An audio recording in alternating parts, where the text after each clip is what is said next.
Welcome to All Things Policy, a daily podcast supported by Pragati, a flagship media initiative of the Takshashila Institution. We're a bunch of policy nerds based in Bengaluru, and we like to bring a fresh perspective to Indian affairs and an Indian perspective to global affairs. So grab a cup of coffee, sit back, and join us for today's chat. Hey everyone, welcome to another episode of All Things Policy. I'm your host, Rohan Pai, and today I have with me Arjun Gargeyas, who is a research analyst at Takshila's High-Tech Geopolitics program. Hi Arjun. Hi Rohan, very nice to be here. Yeah, good to have you here. I hear that you have a special announcement for our audience today. Yeah, so it's going to be my final episode of All Things Policy for a while because I have been selected for a fellowship where I'll be going to work in the government. So pretty excited for that. Yeah, I just wanted to let our listeners know, and hopefully I can be back on All Things Policy for a guest episode, guest slot sometime soon, if I'm invited. But yeah, it's been a fun ride, especially talking to so many of you guys about tech, about different fields. So yeah, excited to do the last episode now. And yeah, hopefully it'll be a fun one. Yeah, that's great. You had a great last year at Takshila, and I hope it continues in whichever place you're joining next. But yeah, you recently published a document titled An Indian Approach to Tech Diplomacy, highlighting how the information age has brought technology to the forefront of foreign policy. So I thought it would be a good forum to discuss this here. So let me start by asking you if you can broadly explain what tech diplomacy is and why it is important in this day and age. Yeah, sure. So the whole idea behind the paper was the fact that technology has become such a ubiquitous tool for the population itself, and the fact that it has been featured more and more in foreign policy, international relations circles than ever before.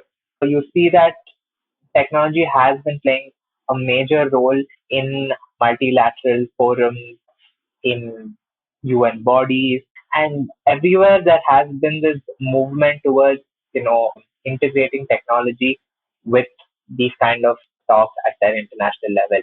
So one of the main things was the fact that how this has been, a key enabler for different states, especially technologically advanced states, in their diplomatic outreach, and how technology has kind of coalesced into their diplomatic efforts.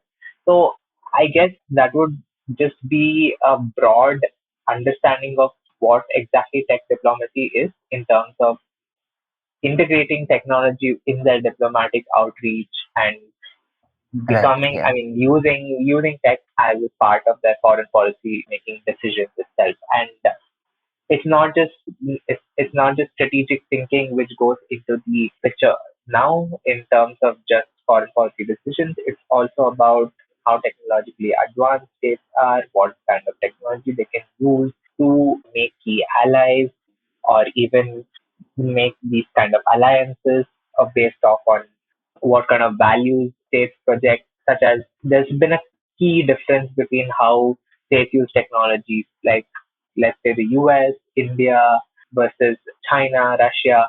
So that whole Right. concept of Yeah. techno democracies versus authoritarian regimes itself, and how technology has brought countries together regardless of what kind of values they share. Yeah, so that would just be like a 101 intro into it. And why it is important is just the fact that if you look at diplomacy itself, and you are a student of IR, so you will know this. What exactly is the concept of diplomatic efforts? So it's mainly to achieve three main goals, right? So one is for the advancement of the national interest itself of the state, to kind of address any cross-border challenges and interests of the state, and three, to contribute as a responsible entity for global challenges that require international cooperation. So those are like basically the three broad things that diplomacy seeks to achieve. And nowadays, technology remains like a rare solution which has the potential and the ability to cover all these three diplomatic objectives. So with kind of improved accessibility and adoption, technology has kind of made itself known at the global level for critical policy decision. And I think one example would be the first ever global agreement by the UN on the ethics of AI, right? So we have heard a lot about how AI can be misused, can infringe upon citizens' rights.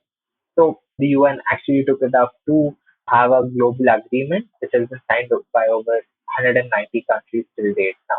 So it's just the fact that tech diplomacy deals with primarily crafting foreign policies around the applications of these emerging tech, right? So there are so many technologies which are just coming up in like very rapidly, and it's very hard for any country to govern and regulate these kind of technologies itself. And these kind of technologies are not restricted to borders. They are global and international. And it's the duty of all the states in this world to kind of come together and frame agreed upon norms and frameworks to kind of regulate and govern these technologies. So it's just the fact that tech diplomacy also encompasses the whole governance mechanisms of these critical technologies and their applications, as well as to address any kind of global challenges which require the need of technology itself, like battling climate change. So it's affecting many countries around the world, but it's not the fact that one country can sit and solve it on its own. And climate tech has become such a major factor in bringing countries together and diplomatically building alliances to tackle the effects of climate change itself. So is this the fact that tech is just integral to the growth of one's own economy, the global economy, and the fact that it is integral to solve world's biggest challenges. And that is why diplomatic conversation around tech and using technology as a baseline tool for diplomatic conversation is so critical in this. Yeah, thanks, Arjun. I think that's a really good introduction and an explanation of how technology and diplomacy are reaching an integration point of sorts. But on that point, to dig a little further, I just wanted to get more clarity on this. So, is tech diplomacy about building emerging technologies that can be used to further a country's interest in the geopolitical sphere? Or is it about using diplomacy as an instrument of power to secure a better tech future for your own country? I think you would have answered your own question, I guess, because it's just the fact that both are important, right? It's not just one thing over the other. You cannot have geopolitical leverage if you don't have a thriving technology ecosystem in your own country. So Right.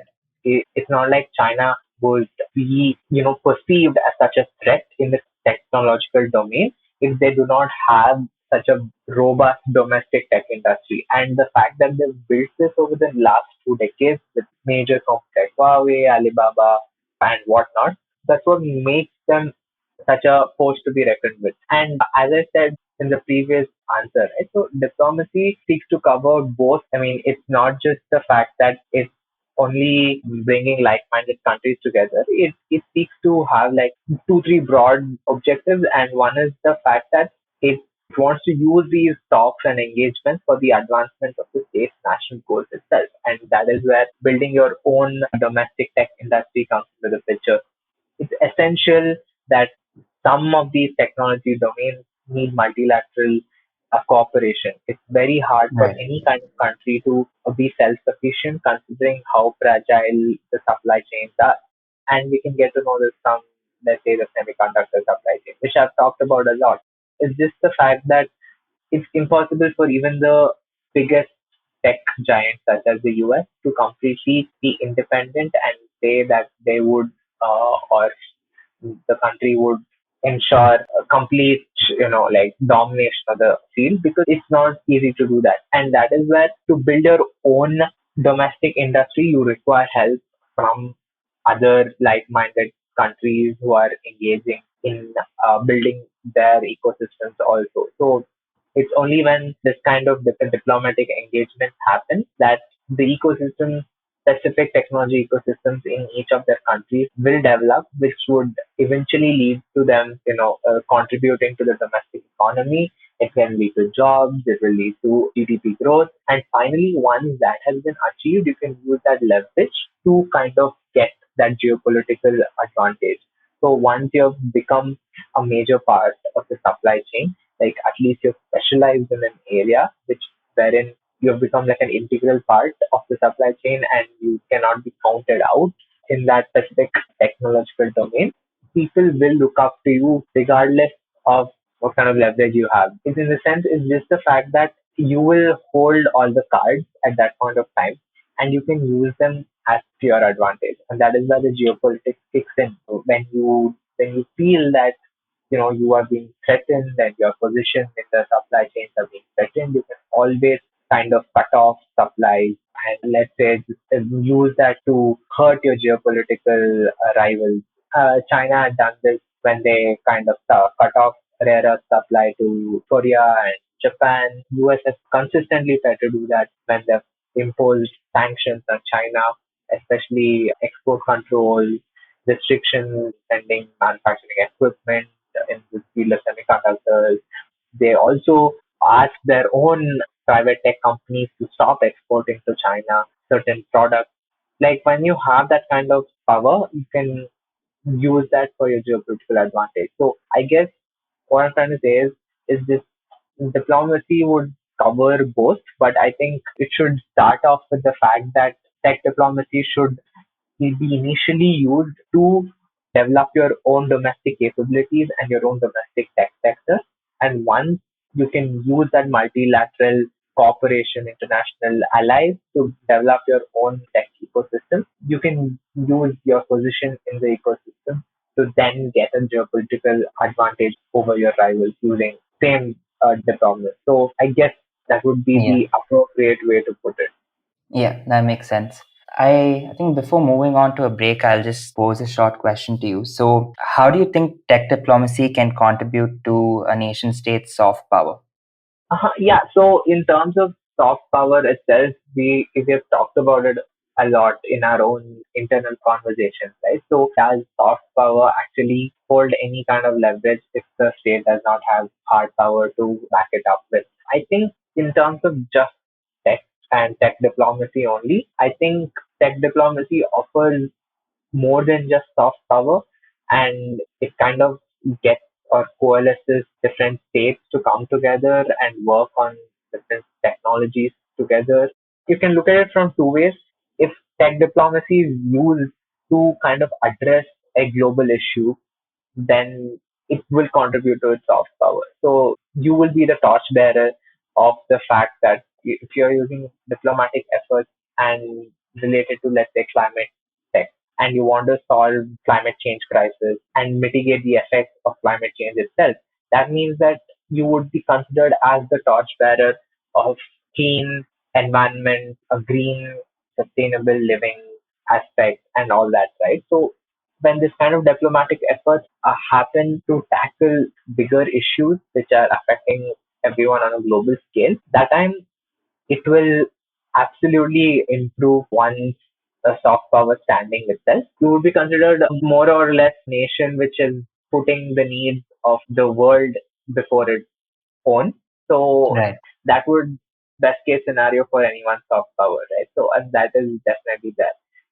But if you're using technology, diplomacy, and especially tech in your diplomatic efforts to counter your adversary, or is this the fact that you want to get together with your geopolitical allies to hurt your adversary or something like that, right? And it's not just improving your own sphere of influence and not increasing your own technological footprint, but it is clearly with an objective of restricting the growth of others in the domain, and that is why you're coming together. That is just plain hard powers, and that would kind of actually affect your soft power stature also, because you might be deemed as anti something. You would be considered maybe anti China or anti developing nations or whatever. Right. Like the Yeah. developing nations might consider that you're trying to restrict accessibility of certain technologies to them when they actually require it. As if you're engaging in like economic sanctions on other countries, and your geopolitical rivals might think that you are using technology technology as a diplomatic weapon and not as a tool to foster cooperation rather than just using it to divide countries on the basis of certain tech. So yeah, you can use that as both, and tech I think has the capacity to bolster soft power at a global level, especially when it is critical for technologies which are paving the way for addressing global issues. Right. I think that's a great answer. And we'll stop for a short commercial break here and then get back to the final section of the podcast.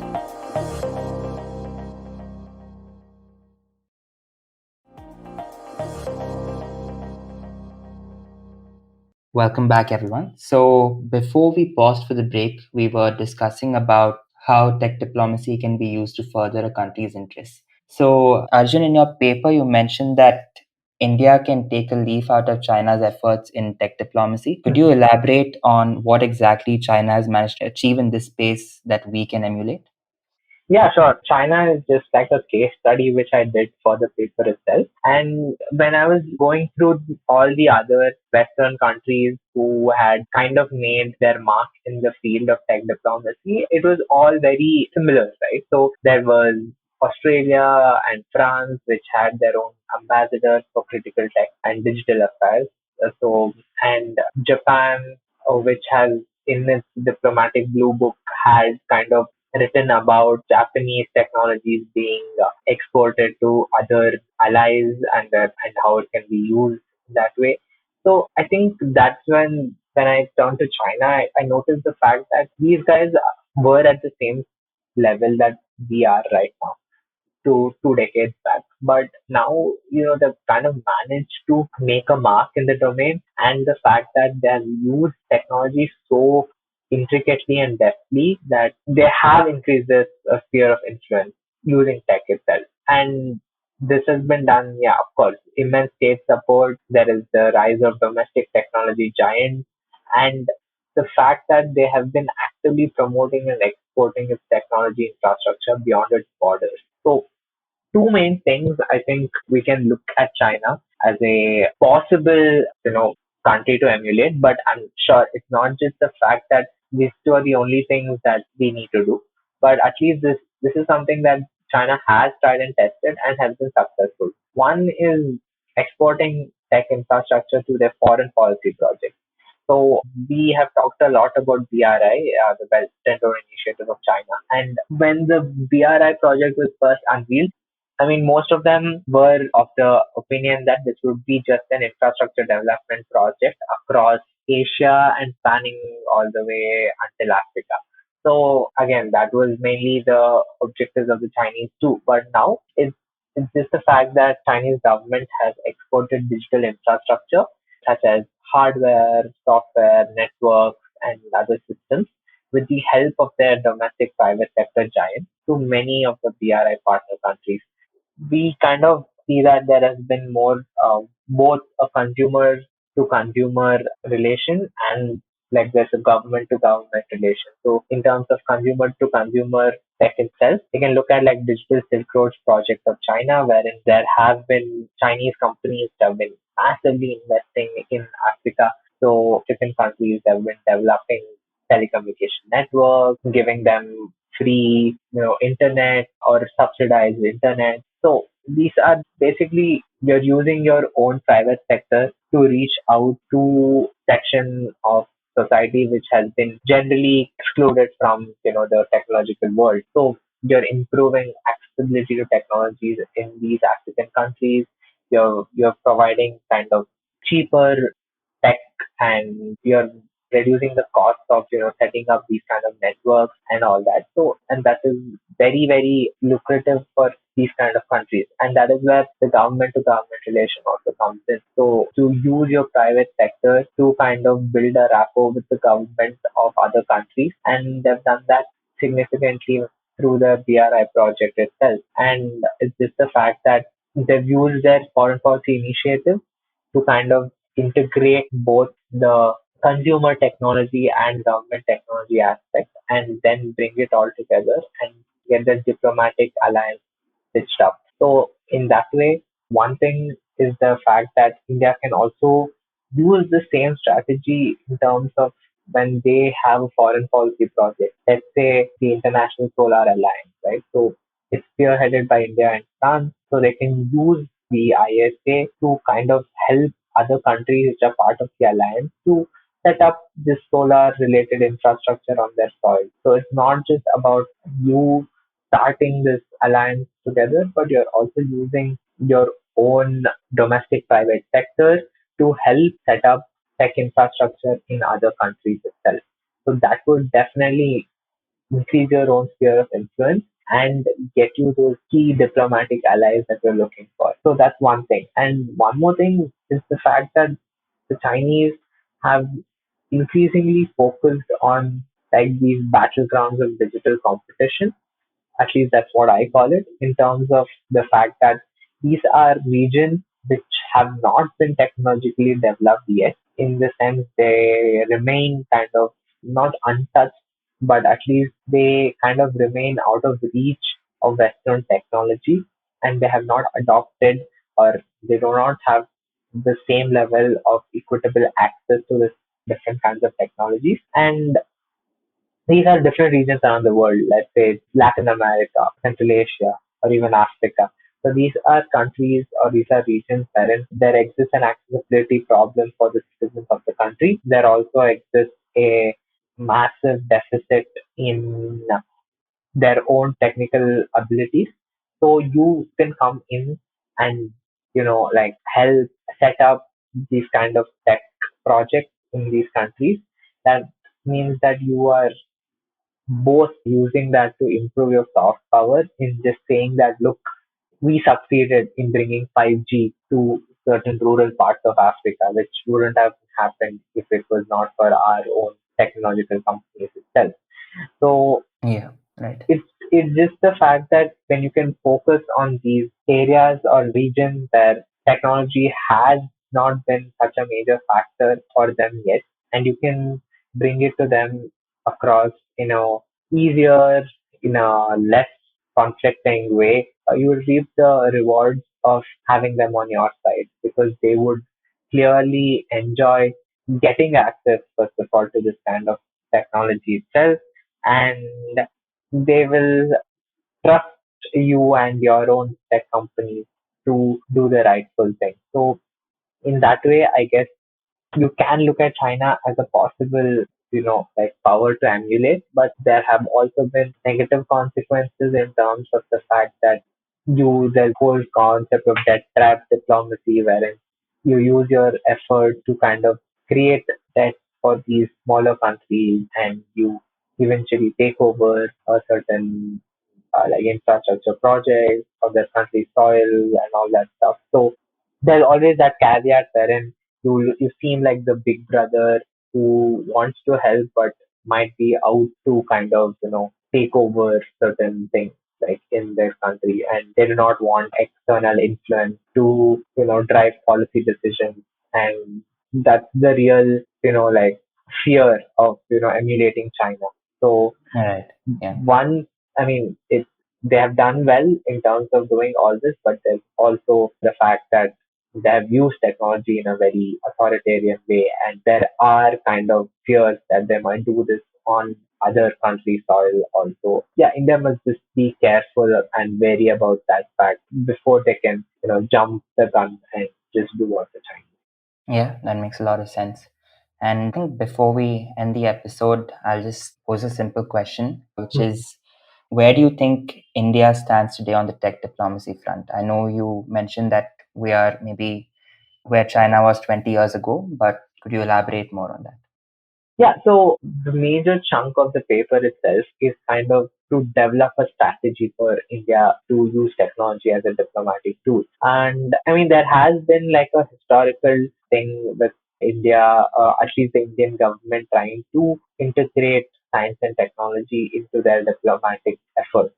So one is STIP policy, which is like the science, technology and innovation policy. Without, I mean, there have been three documents out till now. The 2003, 2015, and 2020. So it's a draft STIP bill. So it discusses the role of science and tech in reorganizing India's foreign policy priorities, and how how this can be used to shape the global system, and especially using India's own science and technology efforts. So one thing we can look for, especially in the SPIP 2020 draft, is the fact that they want a proactive science, tech, and innovation diplomacy strategy for India. The proposed strategy kind of addresses crucial global issues such as technology governance, ethics, dual use capabilities, and all that. But again, these are just vision documents which have been put out by the government, and no policy decisions have been taken yet. So that's one thing. And there has been a concerted effort within the foreign ministry or the Ministry of External Affairs itself on the tech diplomacy front. Because in 2020, the MEA kind of created specialized divisions within the ministry, the cyber diplomacy division, the e-governance and information technology division, and the new emerging and strategic technology or the NEST division. So the NEST division specifically was created to and to evaluate emerging technologies from an Indian national perspective, and has been assigned the responsibility of negotiating at you know technology multilateral forums on the behalf of the government itself. So there has been that kind of a administrative, some kind of a push within the government to bring in science and technology and especially tech into the diplomatic effort. Other than that, there have been like a number of technology-oriented agreements which are signed between India and its partners. With the UK, there was the NASCOM Tech Alliance. In the US, there was the whole Science and Technology Endowment Fund. There was with the EU, the Trade and Technology Council Agreement, which was signed in April of this year. So yeah, I mean these are like what they've done until now. But what they should do, I think two, three main things. One is they have to focus on the areas of strength, which is in India's technology stack itself. So the primary task of kind of using technology as a soft power tool is to kind of pinpoint certain areas or tech areas where the country has built its own expertise in. So once you can identify that, they can be concentrated and developed further. And how do you identify this? I have come up with the framework of doing that in terms of two major things. One is the domestic IP or the innovation level, intellectual property domestically, and the export capability. So if you have a high domestic innovation level or like intellectual property in certain fields of technology, and you have this capacity and capability to export finished technology goods and services of this technology abroad, that means that you can use that as a diplomatic tool.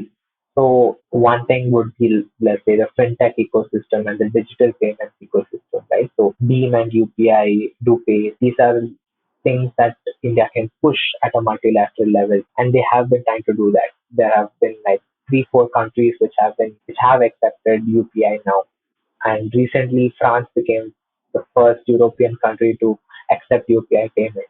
So that's something they can focus on. One more thing is the biotech space, wherein drugs, vaccines, and pharma, especially where the domestic pharma industry has immense amount of capability to manufacture. They own the IP for majority of the drugs which are being manufactured. Also, so you can use that to provide other allies of yours with certain medical needs. So you can use that. So yeah, it's just the fact that you need to identify the areas wherein you can use that to enhance the diplomatic leverage in the global space. And one more thing is the fact that you have to embrace and multilateralism. I think many of the times I've spoken in this podcast, I've used the phrase how technology, supply chain need a multilateral effort, and it's a necessity and not a choice anymore, because you have so many kind of external dependencies which exist, and you cannot cover everything on your own. And once you can foster multilateralism, that can pave the way for tech development at both the domestic level and the international level. And two things India can do in terms of multilateralism itself is just focus on specific areas of technology supply chain. As I said, you have to become an integral part of these supply chains, and that happens only when you kind of develop expertise in specific areas of these supply chains, which make India integral and essential to run the entire supply chain on. So that's one. And also the fact that you need to lead or at least support multilateral efforts to set tech governance norms. So, we understand that there are, standards and other governance mechanisms which kind of regulate how technology works in this world.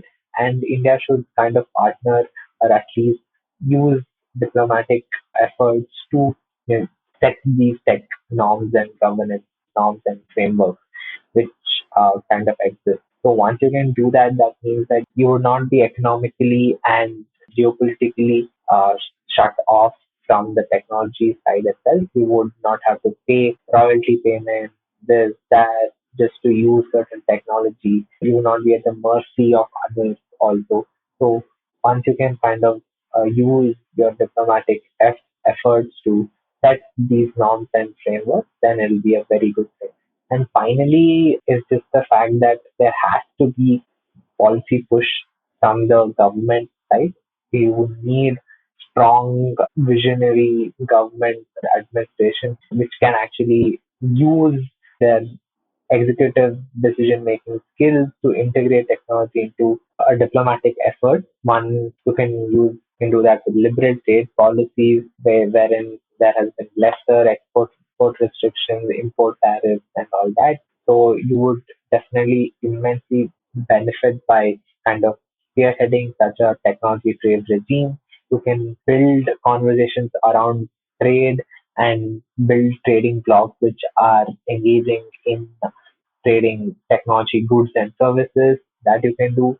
You can also build like a transparent, robust IP sharing framework related to high tech sectors, wherein the infringement of IP rights and technology transfer agreements can be signed. Technology transfer has been so critical in creating and developing certain sectors of technology itself, and it is absolutely essential for India to kind of use its diplomatic efforts to do that. And finally, within the Ministry of External Affairs, to make tech a key diplomatic plank, there has to be a dedicated foreign service officer who would kind of be the country's official tech diplomat.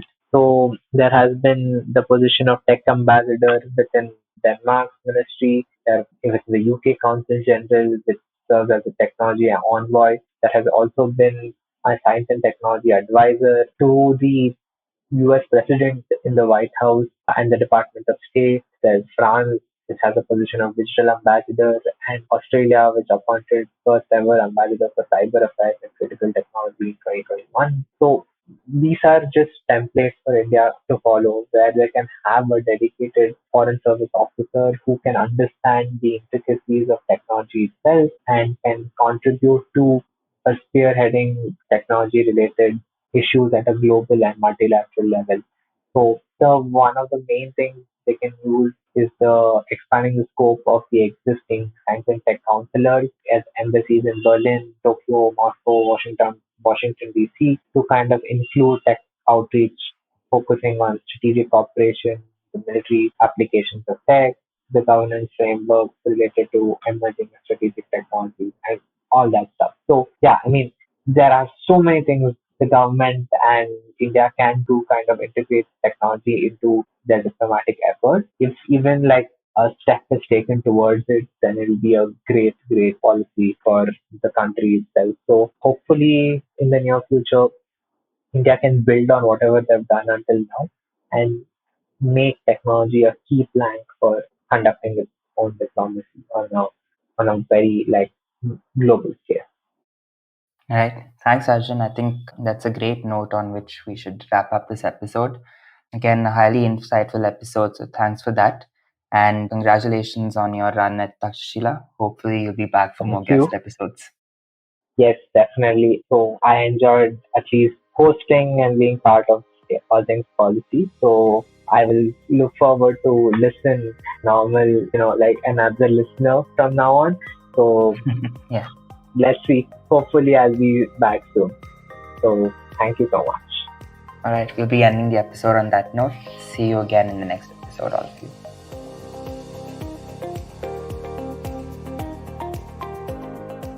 If you liked our show, don't forget to check out other interesting podcasts on the IVM network. You can tune into them on the IVM Podcast app, ivmpodcast.com, or wherever you listen to your podcasts. You can also follow IVM on social media. The handle is @IVM Podcasts on Twitter, Facebook, and Instagram. And hey, if you'd like to dive into Takshashila's research on technology, strategy, and economic affairs, check us out at our Twitter handle @TakshashilaINST or our website takshashila.org.in.